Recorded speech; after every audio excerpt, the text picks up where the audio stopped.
Magandang araw mga kabayan. Welcome back to our channel, kung saan tinatalakay natin ang pinakabago at pinakaimportanteng balita tungkol sa modernisasyon ng ating sandatahang lakas. Isang makabagong drone system mula sa US ang inaasahang magbibigay ng panibagong tactical na edge sa laban sa mga potensyal na banta sa karagatan ng Asya.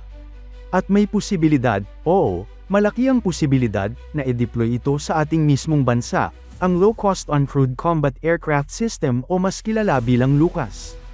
Pero bago tayo magsimula, tandaan natin na ang matatag na Pilipinas ay hindi lang nabubuo sa lakas militar, kundi sa maayos na pamahalaan, paglaban sa korupsyon, pagtanggi sa political fanaticism, at pagsugpo sa fake news.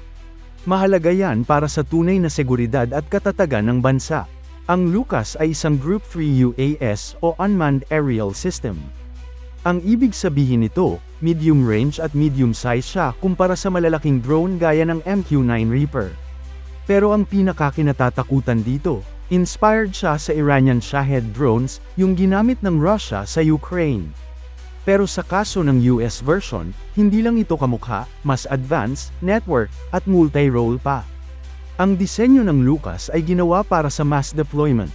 Kaya kung iisipin, parang drone swarm tactics ang inaasahang gagawin dito. Isa pa, cost-effective ito.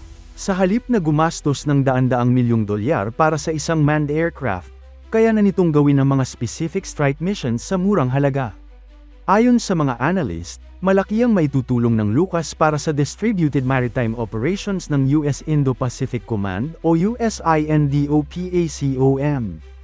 Isipin niyo ito, habang lumalaki ang fleet ng Chinese Navy at lumalakas ang drone capabilities nila, kailangan ng US at ng mga kaalyado nito, tulad natin sa Pilipinas, ng mabilisan, murang, at scalable na response. Sa ganitong sitwasyon, swak na swak ang LUCAS. Kayang mag-conduct ng surveillance, magpadala ng precision strike, at makipag-coordinate sa iba pang drone systems at missile platforms tulad ng Typhoon, Nemesis, at MADES. Ngayon, ito ang tanong, pwede bang i-deploy ang LUCAS sa Pilipinas? Ang sagot, malaki ang posibilidad. Una, may kasunduan na tayo sa EDCA o Enhanced Defense Cooperation Agreement. Dahil dito, pinapayagan natin ang US na gumamit ng ilan sa ating mga strategic military bases para sa joint operations at defense staging. Pangalawa, may mga weapons system na tayong tinanggap o pinag-uusapan kasama ang US, tulad ng HIMARS, na ginamit na sa mga joint exercises, Typhoon system na kayang magpadala ng precision missile strike, Nemesis, Naval Strike Missile System, at MADES, Anti-Air Drone Defense System. Kung susundan natin ang pattern, mukhang ang LUCAS ang susunod sa deployment list. Pero ano nga ba ang implications kung tuluyan ngang i-deploy ang libu-libong LUCAS drone sa Pilipinas? Una sa lahat, logistics and infrastructure. Hindi basta-basta ang pag-deploy ng drones, lalo na kung libu-libo ang bilang. Kailangan ito ng mga dedicated launch and recovery sites, secured communication systems, at trained personnel na marunong sa UAS command and control operations. Posibleng magkaroon ng dagdag na investment sa ating mga EDCA sites, gaya ng Lalo Airport sa Cagayan, Basa Air Base sa Pampanga, at iba pa, para sa drone storage, repair facilities, at even AI-assisted command centers. Pangalawa, may economic and technological spillover. Kapag naging parte na tayo ng supply chain at deployment zone para sa US drones, posibleng magkaroon ng training programs at tech-sharing initiatives para sa ating mga engineers at military personnel. Hindi malayong magkaroon ng local assembly or maintenance contracts na makikinabang ang mga local industries. Pangatlo, ito ay may strategic ripple effect sa ASEAN region. Kapag nakita ng ibang bansa sa Southeast Asia na seryoso ang US sa paggamit ng Pilipinas bilang forward base para sa drone warfare strategy, maaaring magkaroon nito ng domino effect, either mag-align ang iba pang ASEAN countries sa US bloc, o lalong i-push ng China ang kanyang influence gamit ang economic or military means. At panghuli, ang pinakakritikal, civilian oversight at public transparency. Hindi pwedeng basta na lang tayo payag ng payag. Dapat malinaw sa atin, bilang mamamayan, kung ano ang nilalaman ng mga kasunduan. Halimbawa, may mga drone ba na may nuclear capability? Sino ang may command authority kung may combat operation?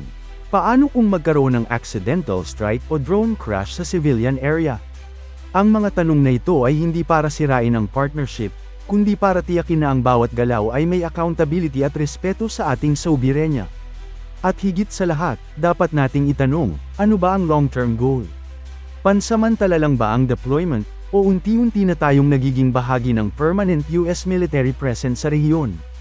Habang tumataas ang presensya ng mga makabagong armas, mas kailangan din nating palakasin ang National Defense Roadmap natin mismo, para hindi lang tayo umaasa sa tulong, kundi aktibong bahagi ng solusyon. Pero teka lang, huwag tayong masyadong kabado, pero dapat maging aware. Kasi habang tumitindi ang presensya ng US weapon system sa bansa, tumataas rin ang tensyon sa rehiyon. China, syempre, hindi tatahimik.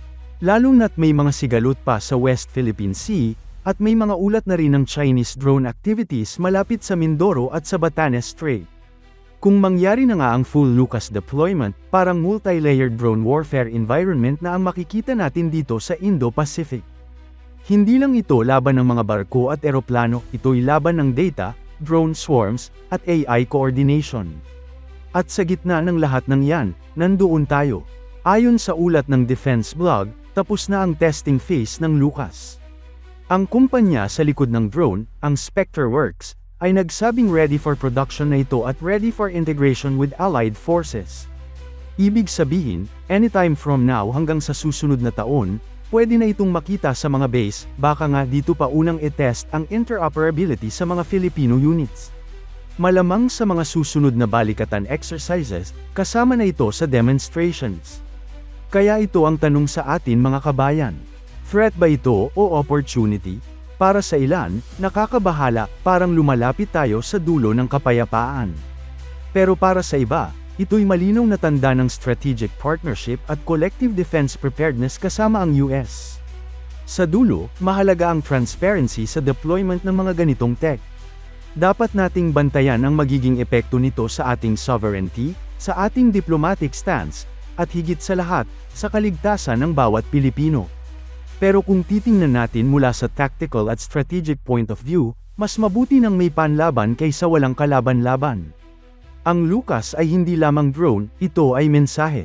Isang mensahe na handa tayong lumaban para sa kalayaan at seguridad ng rehiyon. Maraming salamat sa panunood mga kabayan. Kung gusto nyong masundan pa ang mga latest sa larangan ng defense tech at geopolitics sa Indo-Pacific, huwag kalimutang mag-subscribe at i-like ang video na ito. Hanggang sa muli, mabuhay ang Pilipinas at maging mapagmatsyag tayong lahat.